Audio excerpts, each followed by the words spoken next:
Vedic astrology can be quite jarring for people because it's a truth that you've been hiding from. Everything is karma, that you're born, everything that happens in your life is a result of karma. The beautiful thing about Vedic astrology is it involves an active management system. This is Between Realms and Reason, bridging the inner and outer cosmos, one conversation at a time. Here's your host, Sandie Sedgbeer. Hello. What if your birth chart wasn't just a horoscope, but a cosmic map to your soul's truth? My guest this week is Vish Chatterji, a former engineer and corporate executive who left the boardroom behind to become a modern mystic and Vedic astrologer. In his book, Astrology Decoded, The Secret Science of India's Sages, Vish reveals how this ancient system can help us uncover our soul's true nature, understand our karma, and live more in tune with our cosmic blueprint. If you've ever wondered why your horoscope doesn't quite describe you, or why the timing of certain events feels fated, this conversation might offer the clarity you've been seeking. Vish Chatterji, welcome. Thank you, Sandy. I'm glad to be on this show with you. Okay, so you were trained as an engineer and you built a successful corporate career. What led you to make such a radical pivot towards Vedic astrology? Wow, the big question to start with, right? So I was born to an Indian family, and I was born in Hong Kong. And, we had a very Western-minded outlook in my family. So my dad always encouraged me to get a good education, get studies, get a good job. And so I went down the path of becoming an engineer. I was always interested in mechanical things and cars. I got an engineering degree, and then I went and worked in the automotive industry as an engine engineer, the real engineer, you could say, from those days. And then I went to business school and did an MBA and went into the management ranks of the auto industry, then switched into the tech industry. And so I had a very, from the outside, a very Western oriented, be successful in the Western world, in the corporate world. But underneath it all, my father had always instilled in me a respect for ancient India and the philosophies and systems of ancient India. You could call it the Vedic philosophy. And I always noticed him practicing yoga every morning without fail. So no matter what he was doing in his career, he always had a yoga practice in the morning. And I myself went to India, studied yoga, and adopted a daily morning yoga practice throughout my career. So 20 years of corporate executive life, I always maintained this yoga practice in the morning. But I saw the Vedic philosophy and yoga as a way to just stay grounded as an executive. So I could make better decisions, get promoted, rise up the ranks. I sort of used it as a stress reduction and a performance enhancing tool, you could say. But, eventually all of us have a wake up moment. Maybe not this lifetime, but at some lifetime, people have a wake up moment. And that wake up for me was, I was rising up the ranks in a large corporation, and the CEO of the company asked me to be more of a yes man and to say yes more often and stop challenging the status quo. And I thought, I'm not really wired like that. All this work I'd done in my life, all these, degrees and credentials and successes was leading to this moment where I just had to sort of say yes more often. And I thought that's not how I'm wired. So in a way, my corporate dreams of becoming, a top executive sort of started to crumble with that moment. And I decided to do a startup. And I thought maybe entrepreneurship is the way to go. And in some ways that gave me some flexibility, but that also crumbled for me. And as my startup was crumbling, somebody reached out and said, Vish, would you consider coaching me? And I thought, I don't know what coaching is, but I'm happy to do it. So I said, yes, sure, I'll coach. And so I started not really coaching, but advising somebody, mentoring someone, and they were paying me for it. And they referred me to other people. And all of a sudden I had this sort of coaching business that was growing, even though I didn't know what I was doing. And I thought, you know what? I need to go get some coaching training. So I enrolled in the executive coaching certification program at UC Berkeley. And in that training, they asked me, what makes you unique as a coach? And I thought, well, I'm an MBA. I've been a corporate executive. I've been a leader, but I've also been a yogi for over 20 years. Can I combine the philosophies of yoga as a personal human development system with leadership and management and making yourself a better leader? And that's what I did. I sort of put myself out there about 8 years ago as an East meets West coach, combining yoga philosophy, yoga, personal development systems with Western management and training and leadership. And that went quite well for a while. And of course, through yoga, as many of your listeners, if you've studied yoga in a deep way, you're going to come across Ayurveda, the mind-body medicine system of yoga. And in Ayurveda, we started to understand that diseases come from your different natural personality types. Some people are more fiery, some people are more earthy, some people are more airy and creative. And I started to draw from the Ayurveda mind-body medicine system into my coaching practice to help leaders understand themselves better. What type of a leader are you? Are you more of a fiery, airy, earthy leader? And based on your job, what's a good lifestyle and diet and exercise regimen to support that journey? But what happened was I would give a quiz to my clients to figure out if they were Vata, Pitta, or Kapha, meaning airy, fiery, or earthy.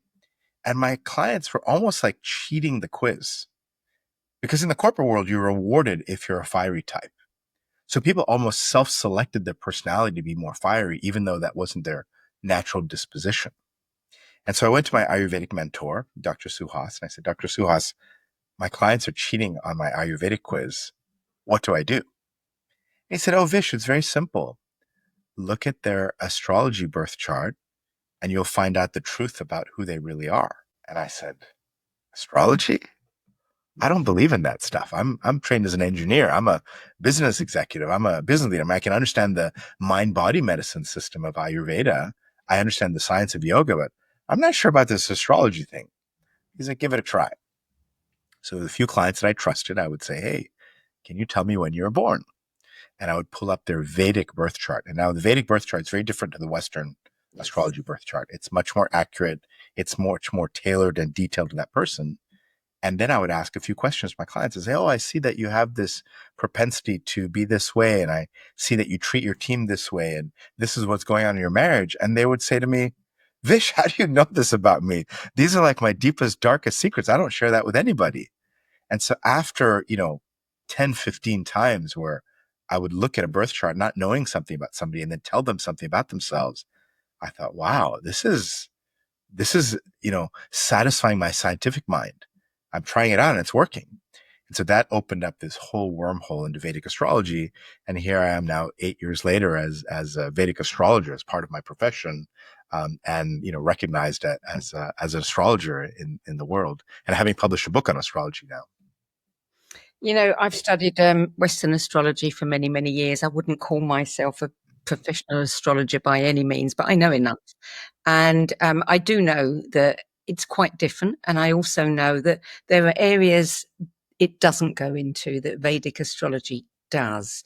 So what is it specifically that Western astrology tends to miss or misinterpret that Vedic doesn't? Yeah, I would say when I, first went deep into Vedic astrology with my engineer's mind, I couldn't resolve in my mind how a Western astrologer does their work when the chart is not aligned with the actual sky. So the Western astrology chart is about 23 degrees off of the actual reality of the sky. And being an engineer, I'm all about the truth. I want to know the truth. So if I'm looking at a birth chart, I want it to line up to the actual sky. So in a way, I would say at the beginning, I was quite dismissive of Western astrology. I didn't understand it. I was like, what is this? What is the point if you have a chart that doesn't align with the sky? You say I'm a Gemini, but then the sun wasn't actually in Gemini. You say I'm a Scorpio rising, but Scorpio wasn't on the eastern horizon when I was born. But what I came to understand is the Western astrology system is aligned to the seasons. It's a seasonal zodiac. And what it does is it does a good job of helping you understand where you are psychologically at a certain point in your life. So that's the value of Western astrology, is you start to understand who are you psychologically and where are you right now from an ego point of view. You could say that it helps you understand the construct you've built psychologically of your being, which is very helpful for a lot of people. It's very affirming. It's very affirming, right? Like you go to a Western astrologer, they tell you things like, wow, yeah, that's who I am. So you could say it's very good at understanding your psychology and your current state. Now, Vedic astrology, with this truthful map of the sky, starts to get deeper into your soul. And what is your deeper soul trying to do? and what are the karmas at play underneath all of that psychology. So Vedic astrology can be quite jarring for people because it's a truth that you've been hiding from a lot of times, right? And so I feel both systems have their purpose. One is to reaffirm your psychological disposition at the moment. The other is almost to tear it all down and find the truth of who you are at your deeper soul level. And as an engineer, I'm trying to get down to the truth. As a yogi, I'm trying to find the truth. As a yogi, I'm trying to get to the core of our soul journey. So what I find is a Vedic astrologer helps you understand that core soul truth that you can then align to have a more faster evolution in your spiritual journey in life. So you could say one is more of a spiritual system and one is more of a psychological system. Both have value. Some of us want to know more about psychology. Some of us want to know more about our spiritual journey. And many want to know, tell me what the future holds, and I think both can help there. But, Vedic astrology uses the rising sign and not the sun. And you've just explained, some part of why. What happens if you've got sun and rising sign are both the same? Yeah. So the rising sign as a concept means at the moment you were born, at the time you were born, at that location on planet Earth, if you were to look to the east, what zodiac stars, what zodiac constellation is rising on that eastern horizon becomes a rising sign. So it's very specific to your time of birth because that rising sign changes every couple of hours. And that rising sign is different depending where on Earth you are. So your rising sign is very specific and tailored to you. Whereas your sun sign is where in the sky was the sun when you were born? What was the zodiac constellation behind the sun when you're born? And that is the same for everybody in a 30-day period of time, anywhere on planet Earth. So people who sort of orient towards their sun sign, it's sort of a broad brushstroke, whereas a rising sign is much more specific to you, right? And the Vedic astrology system does focus on the rising sign, right? And that requires a calculation because somebody born in the same place but 2 hours apart will have a different rising sign. So the rising sign becomes specific to your overall personality. Now, if your sun sign, your sun happens to be on the east when you're born. So when you're born, you look east, you see a constellation of stars, let's say the Gemini, and the sun is there, then your sun sign is also Gemini. It just gives a double indication of that energy for you. But in Western astrology, we see the sun as kind of understanding your ego, like who you are. In Vedic astrology, we see the sun as the deeper soul and how the soul is being reflected in the personality. So you could say if you analyze somebody's sun sign, you try to understand the deeper nature of their soul. And if it aligns with the rising sign, then the personality and the soul are much more aligned. That's how I'd interpret it. What happens with Vedic astrology if someone doesn't know their exact birth time? Yeah, so that's the challenge, right? If you don't know your exact birth time, then it's hard to know what was on the eastern horizon when you were born. But Vedic astrology is very strong at predicting. So it's a very, very robust predictive system. So based on knowing a birth time, you can predict when somebody will get married, when they'll find love in their life, when they'll have a career boost, when they'll have a promotion, when they'll have a health issue. So if it's so good at predicting forward, you could reverse predict back as well. So what Vedic astrologers do, they have a process called birth time rectification, where you inventory all of your major life events. And based on those dates, we can triangulate back to a birth time that would predict all of those events and those timings. So it's a bit of work. It's a process. It takes a few hours to do. But for some clients, I do that where they tell me all of their life events and I go back to a birth time that would predict those timings. And then I usually make a prediction a week or two from that moment. I say, hey, this next weekend, this will happen for you. And if it does, then I know I got the right time. Right. So, and then we can use that time to be more accurate. But, if you know your birth time within a couple of hours, that usually is enough for a general reading. And most people have a sense of, it was morning or noon.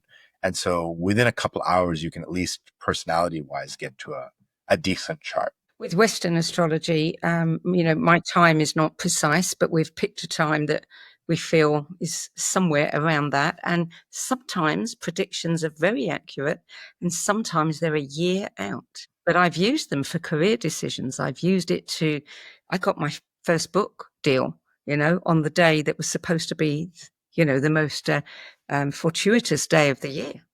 Yeah. Sandie, it's interesting because I've had a few clients where they have given me a birth time that was incorrect, and we didn't know it at the time. And we did a reading, and it was very accurate. And then a year later, they said, hey, I discovered my birth certificate. This is actually my time. It's a different time. It's a different chart. So then I read the new chart, and of course, that's also accurate. But the question is, how did the astrologer or me give a good reading with an inaccurate birth time? And I found that with those clients in an ongoing reading, I actually pull up the incorrect chart and use it to advise them. So I pull up the incorrect chart because that was the chart that showed up through the universe for them, even though it's not a birth time correct. So how do I explain that, right? As an engineer, my mind sort of gets a little my circuits start to blow. And the thing is, whatever chart appears for whatever reason, that chart is supposed to provide information for that client. There's some divine hand involved. For instance, even a couple of times I accidentally entered, for somebody born in 1985, I somehow entered the year 0005, like 5 years after Christ was born, right? That's a junk chart. But I entered it. For whatever reason, that's a chart that my software generated. And then, of course, I corrected and got the right chart. I still look at that incorrect chart and it gives me insight into that person. So the only way I can explain this is in Vedic astrology, we have a technique called prashna. Prashna means a chart that is cast at the moment a question is asked. Oh, right. Yeah. Yeah. So somebody doesn't know their birth time and comes to me with a question. Because they've approached an astrologer with a question, I'll pull a chart for that moment and it'll give a lot of insight. So in the same way, an incorrect chart pulled for whatever reason, instead of saying, oh, I made a mistake, it is, hey, the universe is providing me this for some reason. So let me pay attention to it and look at it. So even if your birth time is off and you go to an astrologer, a Western astrologer, let's say, and they use that chart, in some cases, that prediction will be very, very useful and very accurate. That's the only way I can explain it. You've emphasized that planetary personalities in mythology are really important, and it's important for us to understand these archetypes.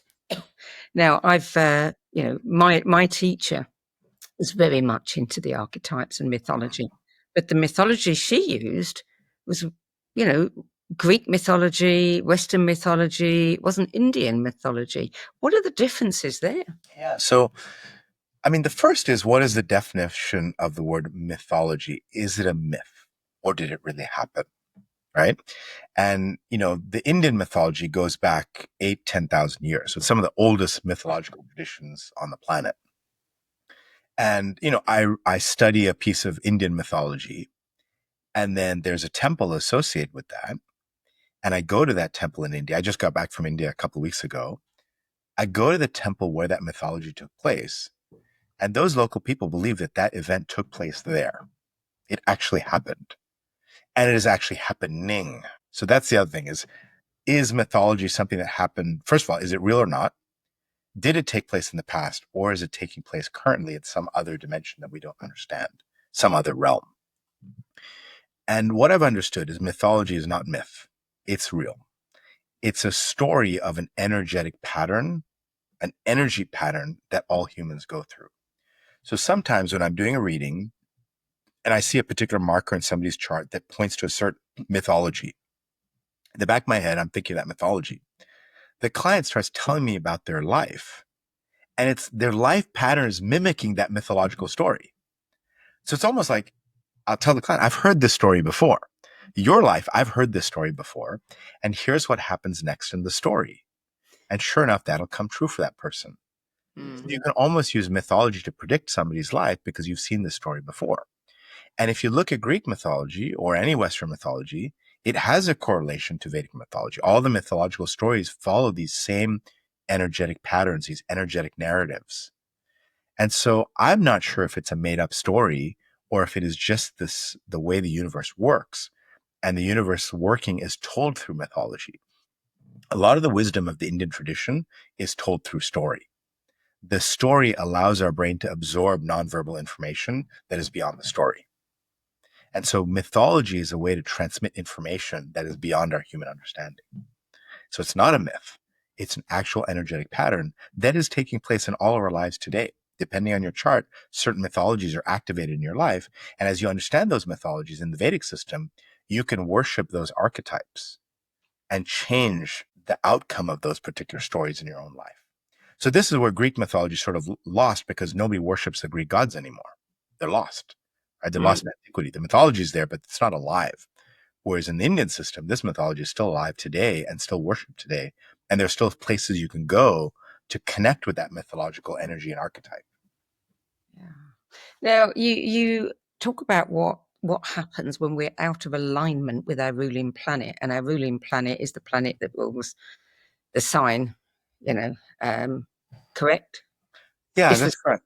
it's the same for Vedic astrology. In Western astrology, if there's an aspect that isn't particularly positive, all you can do is be aware of it and, try not to trigger that happening. And I've done that a few times when I've been told, be careful on this particular day because, this alignment and this could happen. And I've gone out of my way to make sure that doesn't. But occasionally it does, but it's almost like a weakened version of it. But in Vedic astrology, you can do so much more. If It's you're kind out of of like, alignment, there's so many things that you can do, rituals, you can do all kinds of things. yeah, see, I'm an engineer and I was an automotive engineer. So if I took my car into the mechanic and they said, oh, Vish, your struts are broken, but I can't do anything about it. Bye. See you later.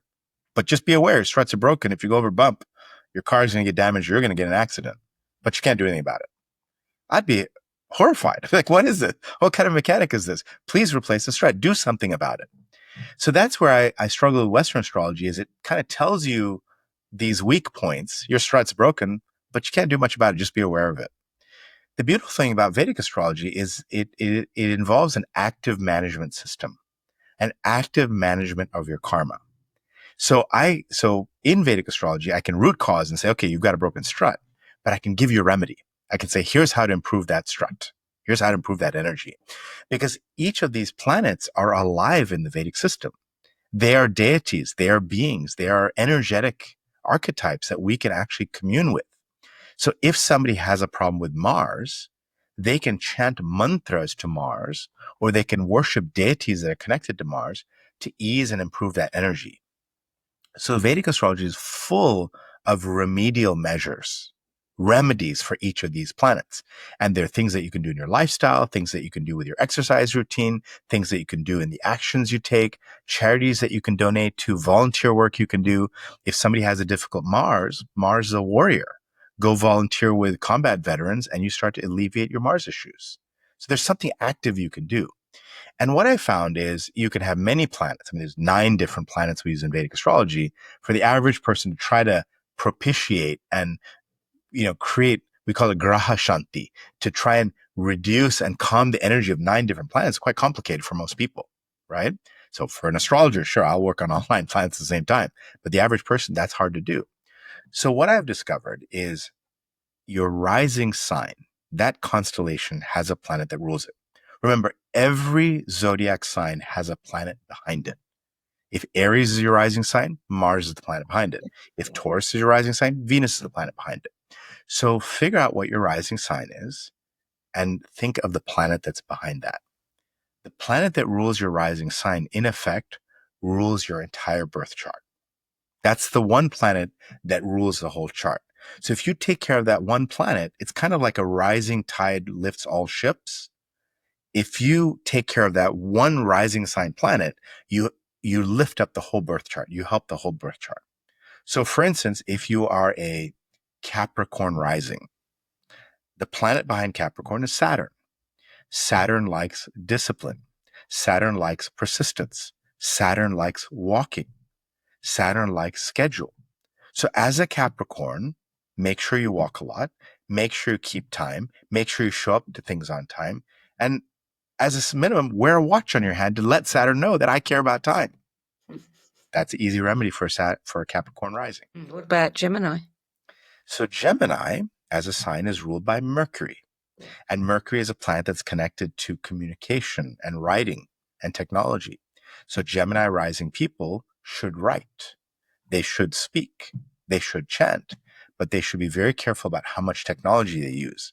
Because Mercury in the Planetary cabinet, if you read my book, I talk about Mercury as the young prince who's very excited and gets very easily caught up in too many different things.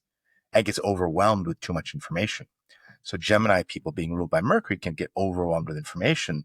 So they have to take in information, news, social media in a very deliberate way, in a very measured way. Otherwise, they easily get overloaded. So Gemini people need a lot of time away from technology. Writing on paper would be a very good remedy for a Gemini on a regular basis.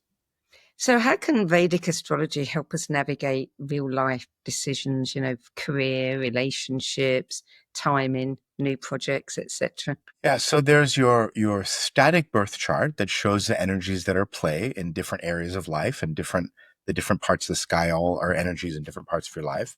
But in Vedic astrology, we also have what's called a dasha system.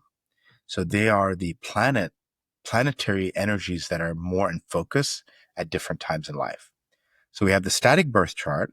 We have these planetary periods that rule different parts of your life and different timings in life. And then we have transits.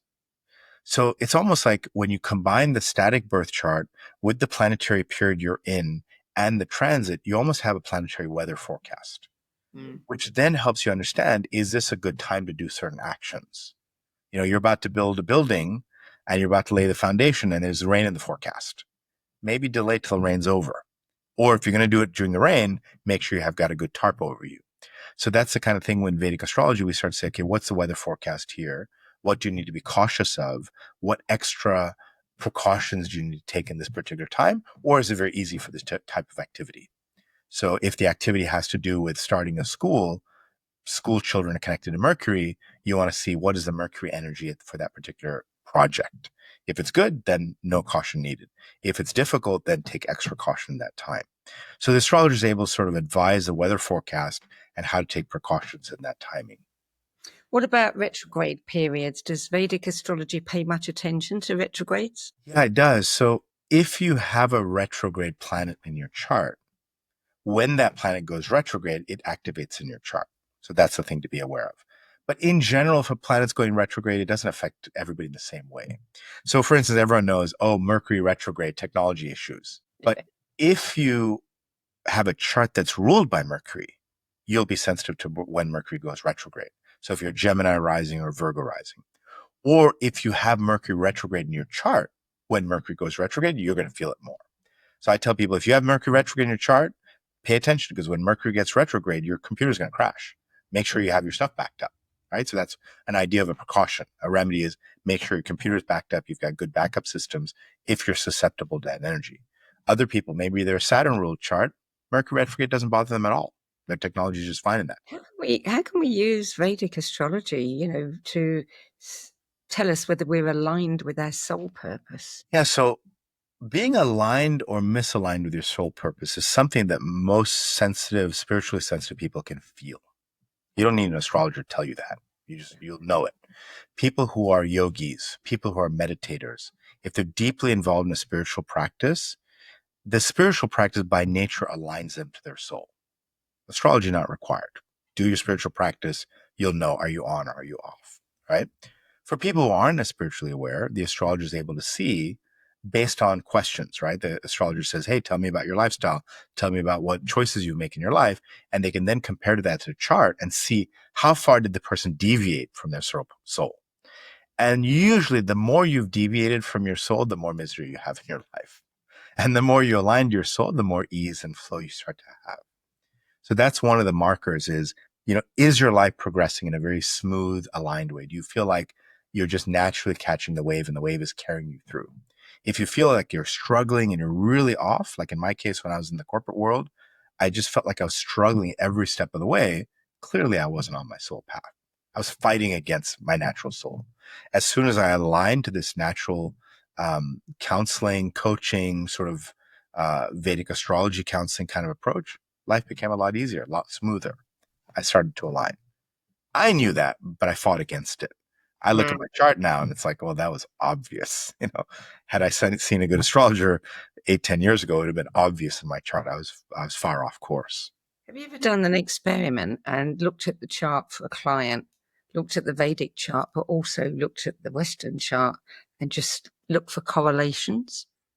I don't know the Western astrology system, so I'm not trained in Western astrology. I don't know the system very well, but I will say I've had clients that are Western astrologers come to me, who know their Western astrology inside out.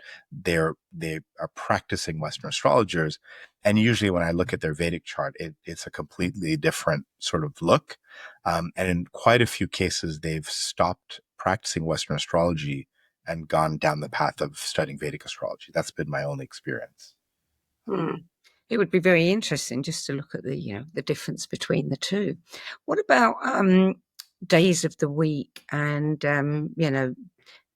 certain rituals that you have for days of the week? I mean, Western astrology, yes, supposedly, different signs rule different days of the week, but there are no rituals for them.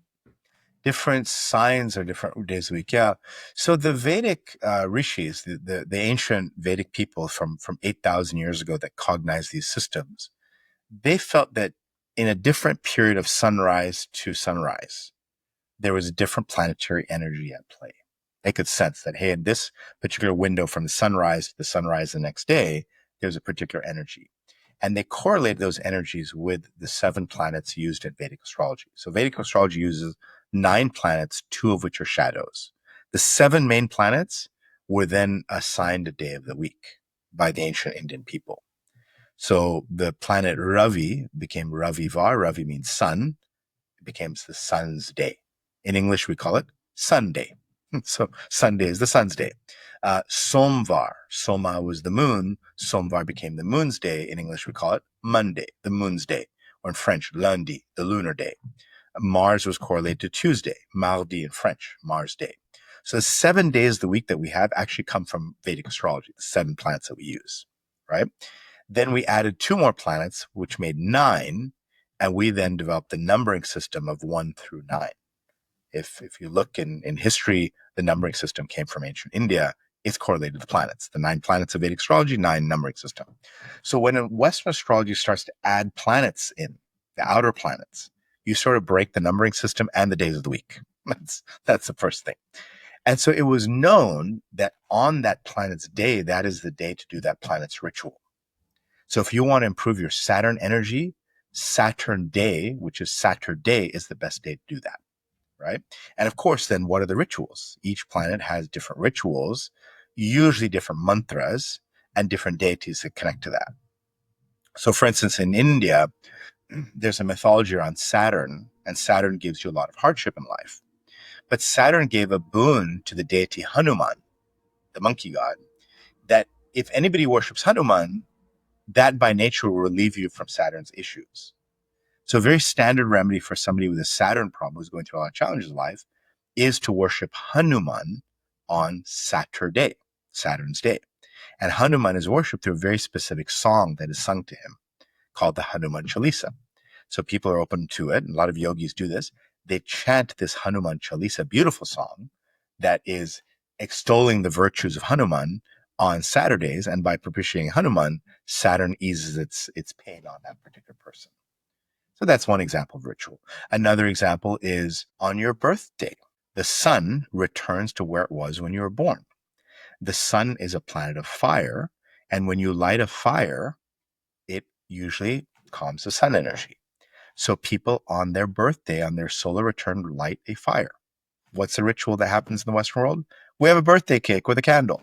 Right? Oh, yeah. A birthday cake with a candle is the watered down version of a ritual of lighting a fire to the sun on the sun's special day in your life. So a lot of the things that we do take for granted in the Western world, they actually come from an astrological ritual root. So a lot of Indian people will do a fire ritual on Sundays. In fact, every Sunday I light a fire and do a very specific ritual to honor the fire energy of the sun on Sundays. And you'll see a lot of people, a lot of traditions, Sunday is the day of worship because that's the day that you worship the main planet around which all other planets revolve. So Sunday is a great day for worship. You have children, don't you? Yes, I do. Three children. Did you do your children's charts when they were born?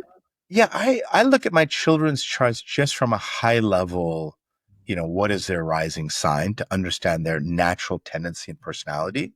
Like my daughter gets quite aggressive and angry and pushing. She's 12 years old and she wants her way. I'm like, where is this coming from? I'm like, oh, she's an Aries rising. Okay, that's natural for her.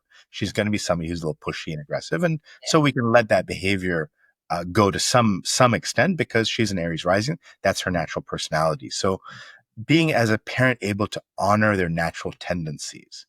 But I don't go too detailed in the children's chart because you don't want to set anything in their mind that changes their natural choice making ability. You also don't want a parent to all of a sudden overly influence a child based on their chart because then the child isn't developing in a natural way. There is a lot of free will in Vedic astrology. There's chart energies, but you have a lot of free will to do things and transcend the energies of the chart. So you don't want to presuppose or create self-fulfilling prophecies in somebody. So I'm very cautious with a child's chart. I don't usually read children's charts unless there's a very serious health issue or a very serious behavioral issue in the child. And we want to root cause it and give some remedies for that. We might use the chart as a root cause for remedy, but not usually to sort of presuppose anything for the child. Yeah, I did my children's charts when I was learning astrology, and they were very small, and I never said a word because I really wanted to test, some of these, the potentials to see whether they actually came to fruition. And in fact, they did without me, interfering in any way. Yeah, I wrote about this in the preface of my book, Astrology Decoded, where my parents had my horoscope done when I was a baby, an infant. I was probably 7, 8 months old, and they did the full horoscope of my full life. And it's this long scroll of a document. It's like a 5-foot scroll full of, Bengali writing that I can't read. And it was always in this envelope in my father's office drawers that said Vish's horoscope. But I never looked at it, never saw it. My parents never mentioned it. I never talked about it. It was just a sealed envelope. And so after they passed away, in the last 5 years, that both of them passed away, 5, 8 years, as I got all the documents and settling through the estate, there emerged this envelope that says Vish's horoscope. And I was like, oh, let me look into this. So I opened the envelope and this huge scroll came out that I didn't understand, but I got it translated. And sure enough, that horoscope explained everything about my life to the month and year when I would get my education, when I would go into a technical career, when I would have challenges with my work, when I would go out on my own to do my own work, when I'd have spiritual events happen. I mean, it's all just listed. It's like, how do they do this at 7 months old? But that's the Vedic astrology system. That's the horoscope. And so my parents probably had it in the back of their mind when I said, hey, I want to go study engineering. They're like, yeah, sure, go do that. Right? They encouraged it. They didn't try to steer me a different direction because that was very prominent in my horoscope. So I wrote about that in the preface. That ancient yellowed scroll document that emerged from the box of papers from my parents' estate. In your coaching, when you're coaching some of your clients, I mean, do you automatically do their chart, or is this something you offer them as a choice? Yeah, it's not something I do automatically. It depends how open the client is. So one of the rules in Vedic astrology is to only share this wisdom with people who are ready and open to it. If somebody's sort of like challenging or closed-minded, I'm not there to prove anything. I don't need to prove it to them. If they're not ready for that information or wisdom, then that's where they are in life. So I'll meet them where they're at. For a lot of my clients, I'm a pure executive coach to them. I'm a leadership coach. I have the business experience, I have the strategy experience, the people leadership experience. So I'll engage purely as a coach. But when somebody's open and they're spiritually open and they have that consciousness and they say, look, I want to look behind the matrix and see how things work. Sure. I'll open up that doorway for them and then help them in that journey. If you do open up that door for them and there's certain things that you say, hey, I can give you a ritual for that. How open are they to going the next step and doing a ritual for something? It depends on how much pain they're in, right? If somebody has a little bit of pain, they're not willing to do some work for it, they're suffering with pain, that's okay. But if somebody's really at their wit's end, they've tried everything and they're sort of like, I just feel overwhelmed, I don't know anything else, they're usually open to do rituals, right? Yeah, when the pain is severe enough. And what I typically like to do is, some astrologers can overwhelm the client with a lot of homework. I try to give something very simple, very accessible that fits in their lifestyle, and sort of co-create and collaborate with the client on something that makes sense for them. For instance, I had a client who was having trouble having children, and they tried everything: fertility treatments, doctors, every which way. And from their chart, I could see a certain ritual would help them, and a ritual to a feminine energy. So typically that would be worship Lakshmi, go do this prayer, light a candle, Lakshmi, and it'll work. But I said, what is your religious system? What did you grow up with? And the client said, well, I'm Catholic. I said, okay, well, let me think of a ritual that works in the Catholic tradition.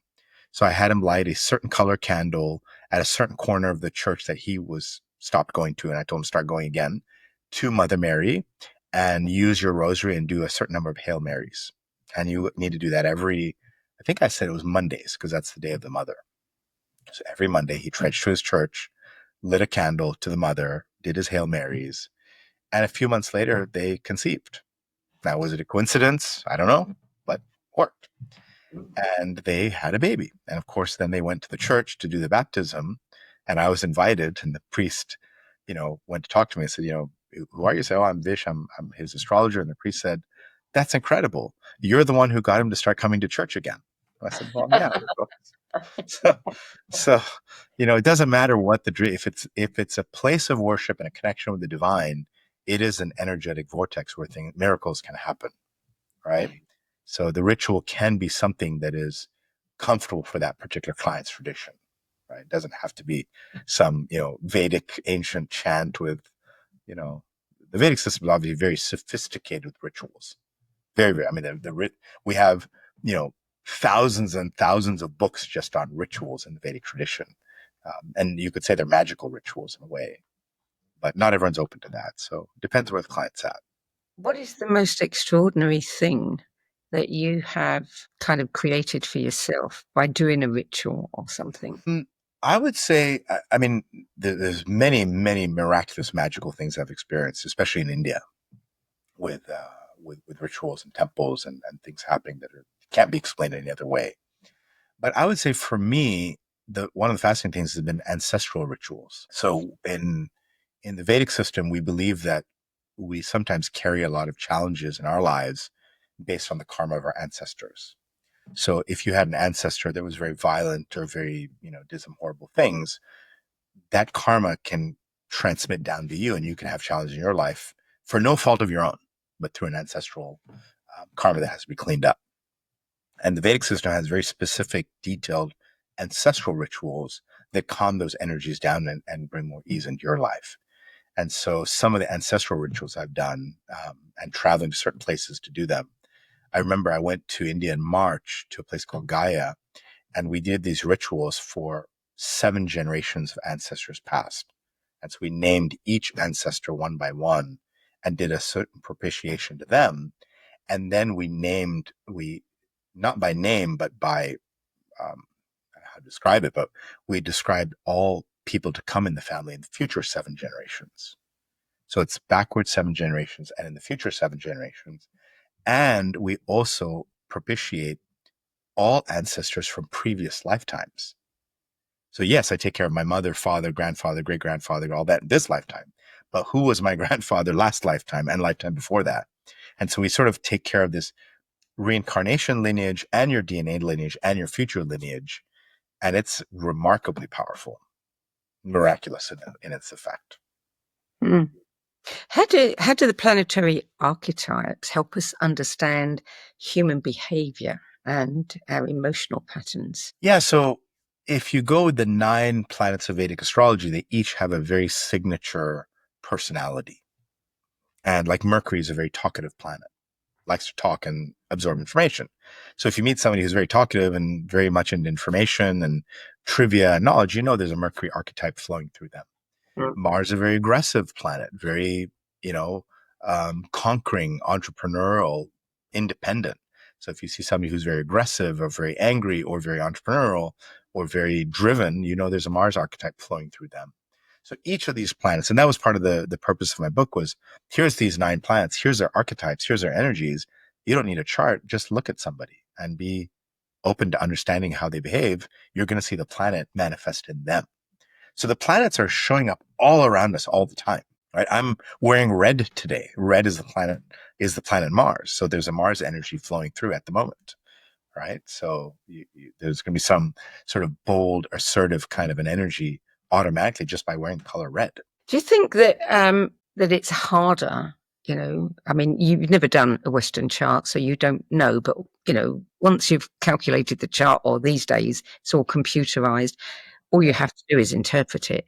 But it seems to me that in Vedic astrology, you've got so much else behind it.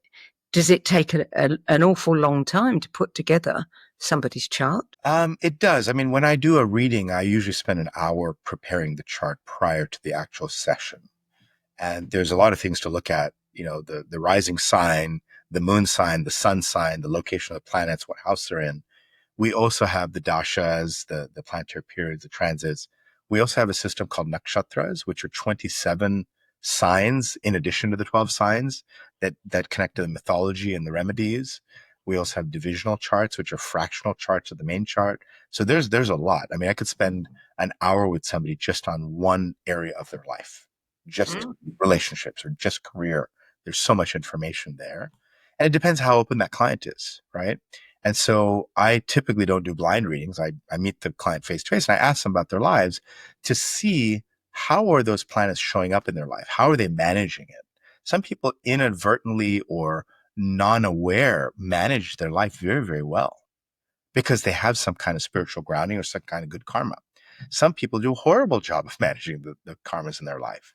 And so based on that interaction, I start to understand how they're managing their life to give them much more directed, specific counsel to what they need to do in order to sort of align and find peace.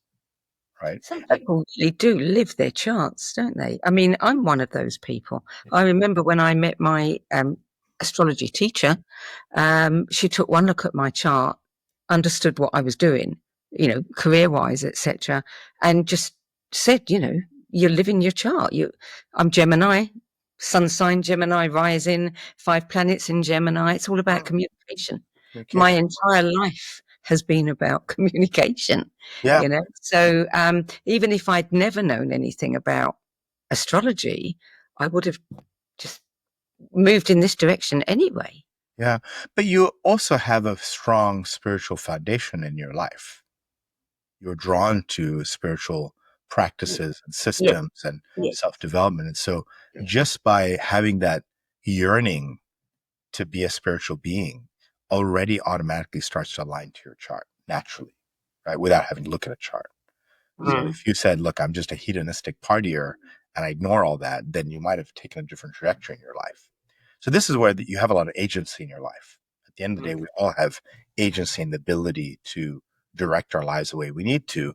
But the wish for the Vedic perspective, the yoga world, the Ayurveda world, the Vedanta, Vedic philosophy world is that your soul evolves in each lifetime. You make some progress, right? So the more you misalign from things, the less progress you make. And you just have to go through more of a slog. So how does karma factor into the birth chart, and how can astrology help us identify and work through karmic patterns?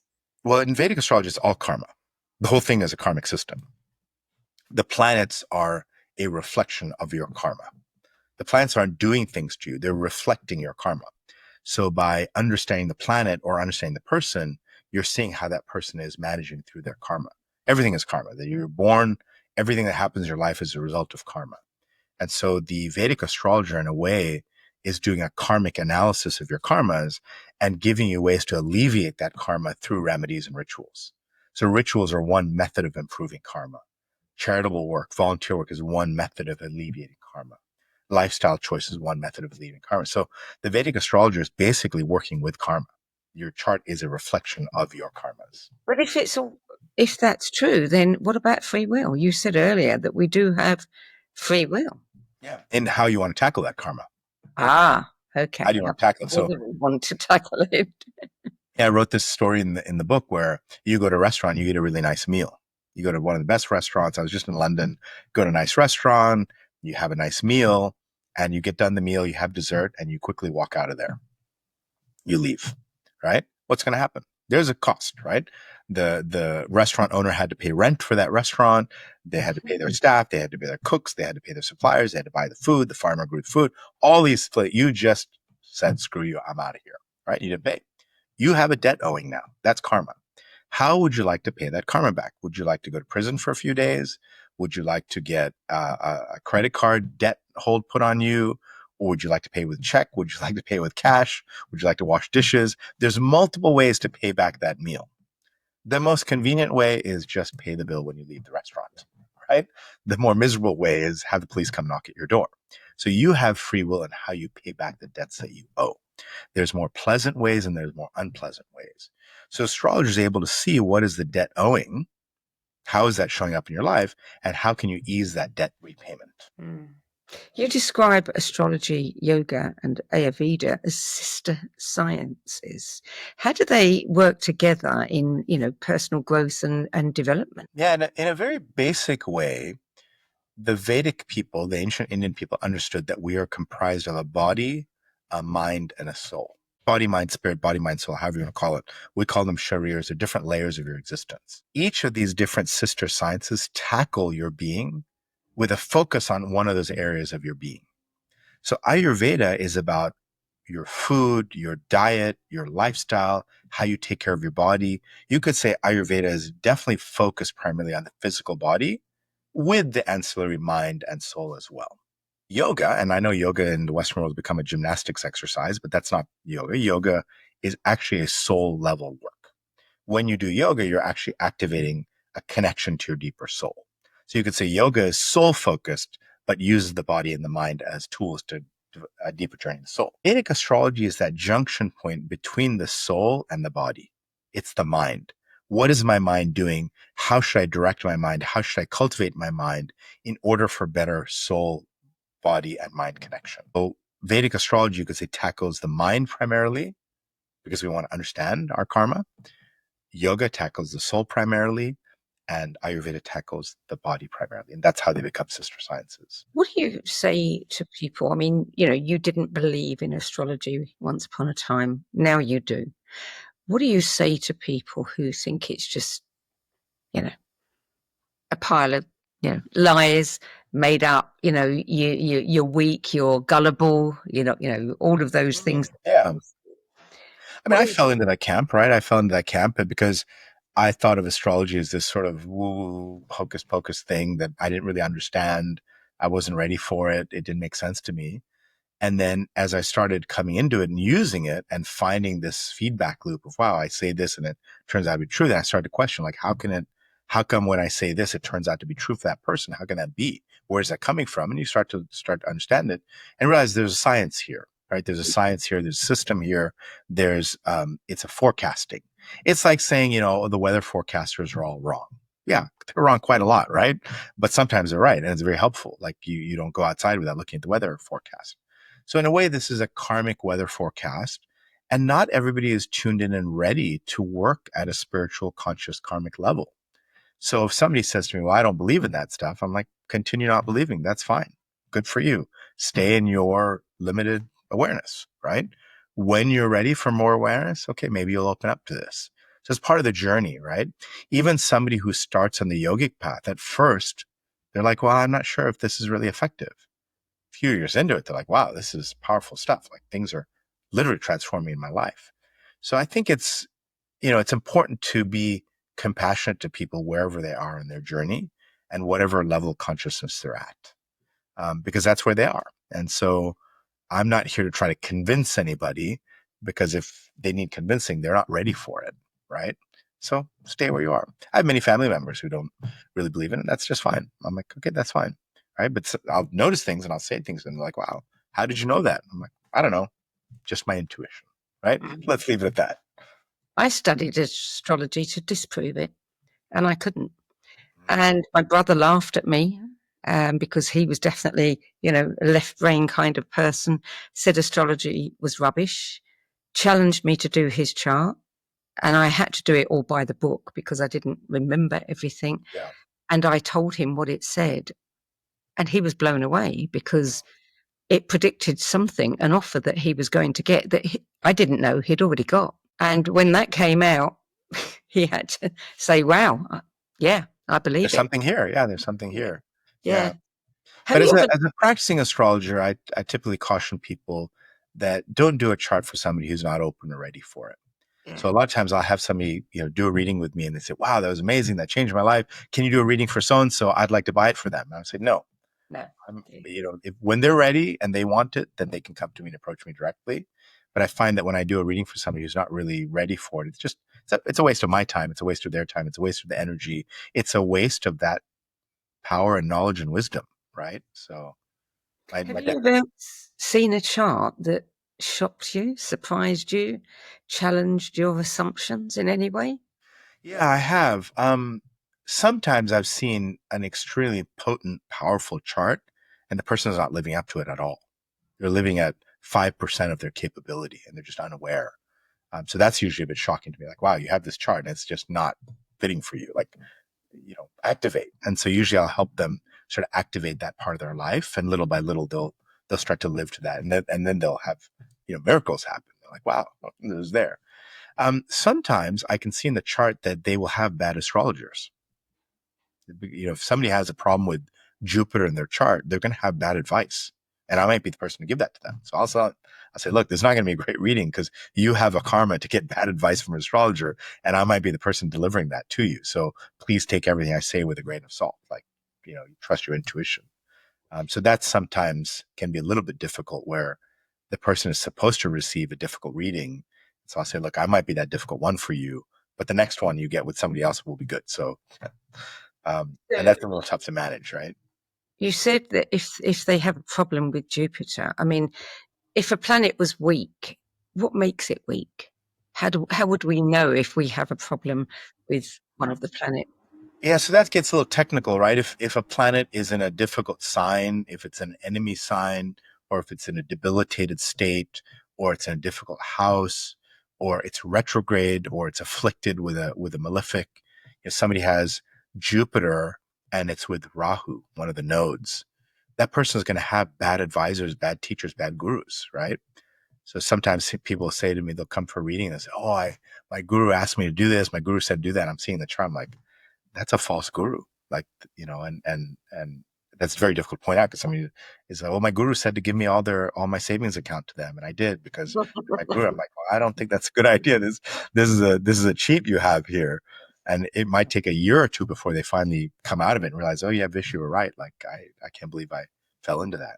And that can be very difficult. Like, how do you tell somebody a truth like that where they're not ready for it?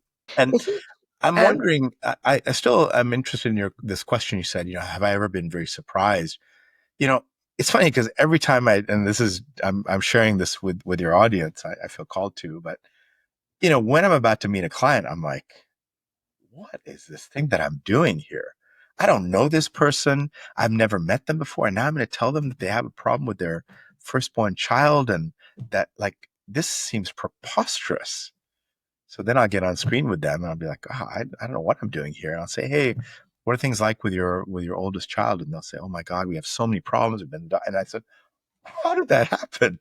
So I'm even surprised, like, because some things that I read and see in the chart when I'm prepping, they seem preposterous. Like, how could I know that about somebody? And then they show up. And so I always ask the question. And then when they respond and they say, oh yes, I'm usually quite surprised myself. It's a system, right? Do you do charts for politics, things that, looking at the future of countries, the planet, etc.? Yeah, so this is a field called mundane astrology, right? So at the end of the day, Vedic astrology is to help you on your spiritual journey. It's a spiritual science. It's a system for personal development and improvement. You can apply that same system to anything that is born. When was a country born? When was a politician born? When was a company started? And you can make a chart for that and make predictions. So sometimes I'll pull a chart for when a company started and help explain why the company is going through a difficult time or uncover things that that company needs to do in order to rectify that company's karma. I can pull a birth chart for the United States of when it was born and then look at the time that it's in. And that's called mundane astrology. It's not my area of expertise, but I do it kind of for fun sometimes. And it is pretty powerful. The US obviously in a very, very difficult time right now. It's going through its Sadhisati, it's 7 years of Saturn transiting the moon. And we're probably year 5 of that, which tracks quite well the US situation. There are a lot of astrologers who post on YouTube and publicly explain what they're seeing in the chart from Vedic astrology, but it's usually pretty accurate. But you have to remember at the end of the day, it's all karma. every country has its karma. Every country has to go through its own reckoning for what it's done in the past. Yes. And when you see it from that perspective, it starts to make sense. It gives some, I want to say, some easing of the mental pain, because you're like, oh, that's why that's happening. Like, I think all of us as humans appreciate explanation. We appreciate an explanation of why things are happening the way they're happening. Yes. Yeah. It gives us some comfort. Yeah. And if people know that, okay, you've got another 2 years of this, you know, then at least they can gird their loins, prepare themselves, and, you know, hope that they get through it and things will improve it afterwards. That's right. That's right. That's exactly right. Mm. If each planet is a teacher, is there one particular planet that you find personally challenging to work with? Yeah, every planet is a teacher. That's exactly right.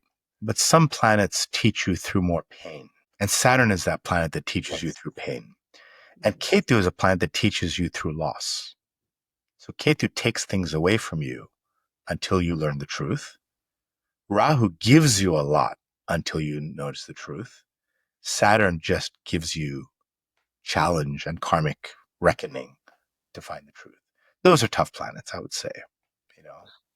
What about cycles? I mean, some astrologers have said that the cycle that we're in now, the Western astrology, is very similar to what it was at the time of the rise of Hitler. And there was a move towards authoritarianism in several countries. And we're seeing that play out now. Does Vedic astrology actually have anything to say about that? Yeah, there are cycles, but they're much longer cycles. Are they the Yuga cycles? Yeah, the Yuga cycles. They get much more, they're much more broad swaths of cycles, and there's sub cycles within those. I don't, because I work mostly with individuals and humans, I don't pay as much attention to the overall cycles. Just, because at the end of the day, your individual cycle is what you feel the most, right?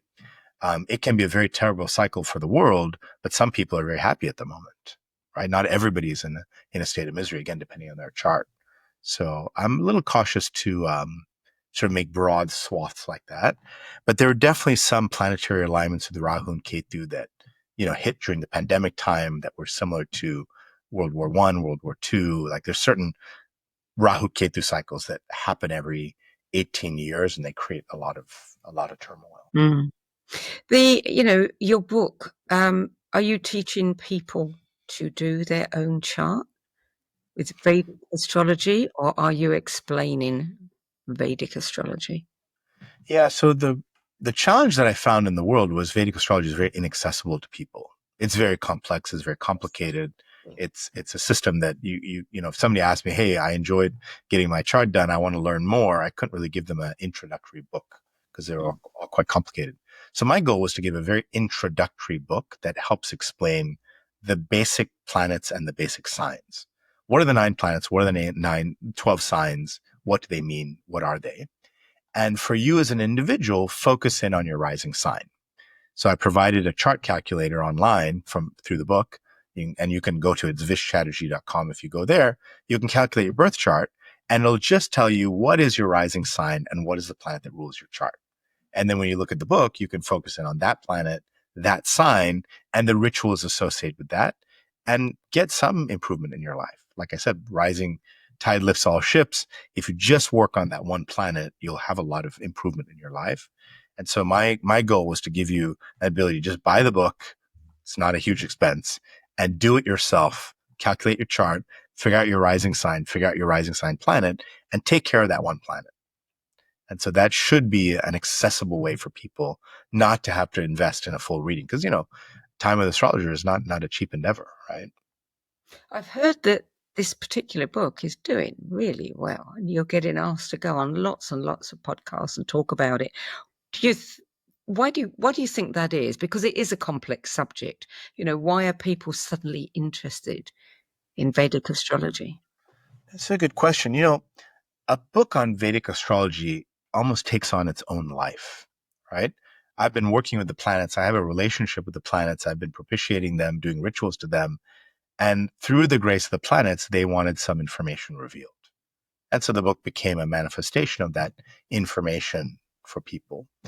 Now, book doing well, not doing well, it's up to the planets, right? It's up to the planets and my karma. And touch wood, it has done well. It's been sold out a couple of times. It's been the number one book in the astrology category, which is a broad category, like all Western, all Eastern, all together. It hit number one. And I think part of it is when I get to talk about it on podcasts, I'm explaining it in a very accessible way. Like this is not a, complex abstract thing. This is a practical, this is what you do with it. And I think a lot of books get too intellectualized or too abstract, and people want something to do.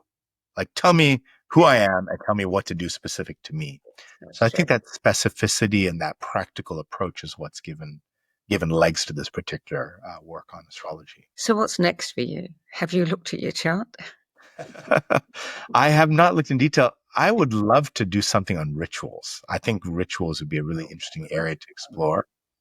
And I've spent a lot of time traveling in India, exploring these ancient rituals and trying to figure out, how do I take these complex rituals and bring them into something that's accessible and practical for everyday people?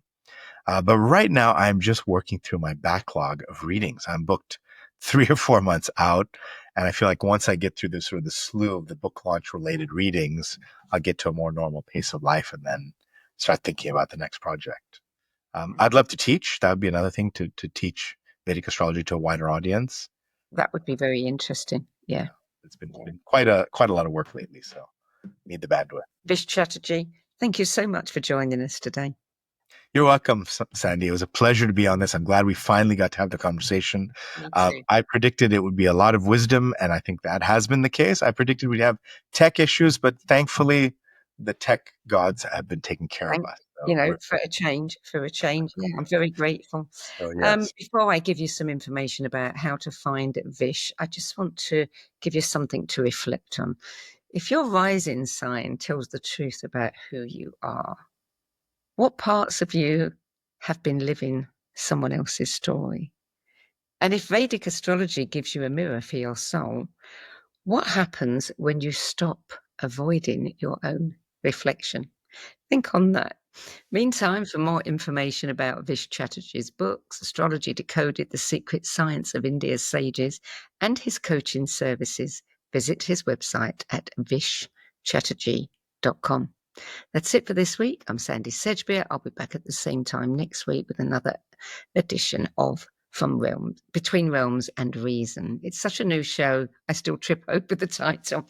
Till then, it's goodbye from me. Thank you again to Vish Chatterji. Thank you, Sandie, and thank you everyone for tuning in and listening and for your attention and your own heartfelt wisdom in this area. Well said. If today's conversation sparked your curiosity, you'll love our other shows. The Synergy Sessions, where leading-edge thinkers collide in bold, unscripted dialogues that ignite new possibilities.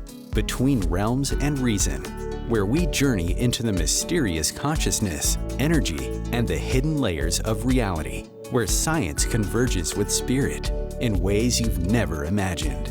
And the No BS Spiritual Book Club, where leading-edge new thought speakers, teachers, authors, and luminaries who've walked this path before you share the 10 books that had the biggest impact on their life journey.